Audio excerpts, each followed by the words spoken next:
Dear friends, मैं doctor Mahendra Saran स्वागत है आपके हमारे YouTube channel English literature academy पे। डियर स्टूडेंट, जैसा कि एमए फाइनल के एग्ज़ाम शुरू होने वाले हैं, 10 तारीख से पेपर है। 10 तारीख को उनका इंडियन राइटिंग का पेपर है। तो आज हम इस वीडियो में इंडियन राइटिंग के महत्वपूर्ण प्रश्नों को लेकर चर्चा करेंगे। तुम्हें किस तरह से इस पेपर को शोल आउट करना है। तो मैं सभी एमए फाइनल के विद्यार्थियों से निवेदन करूंगा कि इस वीडियो को लास्ट तक ज़रूर देखें, लाइक और सब्सक्राइब ज़रूर करें। तो अब हम वीडियो शुरू करते हैं। तो पहले मैं आपको पेपर के बारे में बताना चाहूँगा कि सबसे पहले आप ये ज़रूर याद रखें कि हमें केवल 3 प्रश्न करने हैं।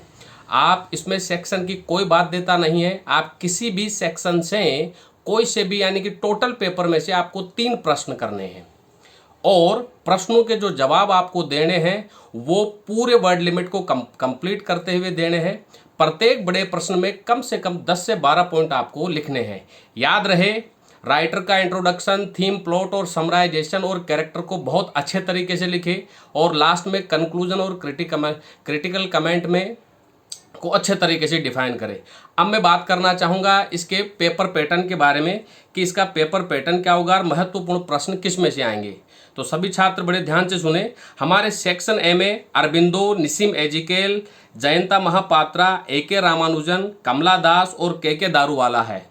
तो मैं सभी विद्यार्थियों से कहना चाहूँगा कि इसमें श्री अरबिंदो की जो पोएम है the stone goddess, this poem is really important poem, क्योंकि इसमें से आपके एक्सप्लेनेशन भी आ सकता है और बड़ा लंबा क्वेश्चन भी आ सकता है। मैं निसिम एजिकेल की भी बात करना चाहूँगा, goodbye party for miss Pushpa, बहुत ही ईजी पोएम है, आप सभी को आसानी से लर्न भी हो जाएगी।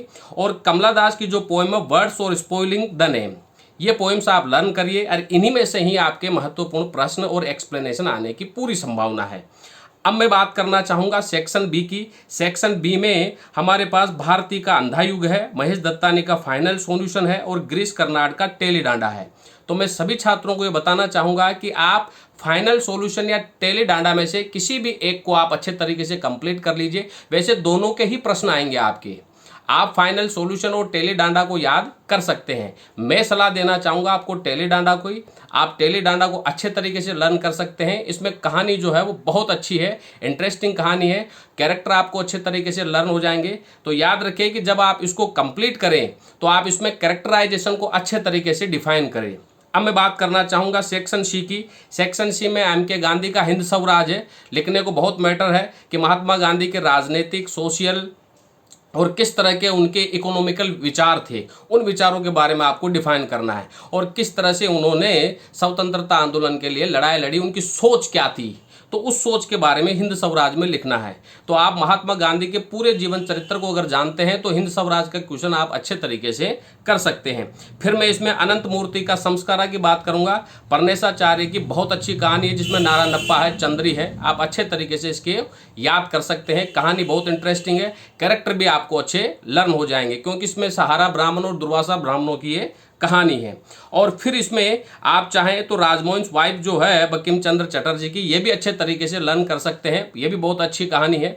मैं अगर सेक्शन सी में से आपको सलाह देना चाहूँगा तो मैं आपको संस्कारा और राजमोहन वाइफ की मैं आपको सलाह दूंगा। आप इन दोनों प्रश्नों को अच्छे तरीके से लर्न कर लीजिए। तो मैं पूरे ओवरऑल इस पेपर के बारे में सबको बताना चाहूँगा कि आपको 3 प्रश्न अटेम्प्ट करने हैं। सेक्शन ए जो है उसमें आप अरबिंदो, निसिम एजिकेल और कमला दास को लर्न करिए।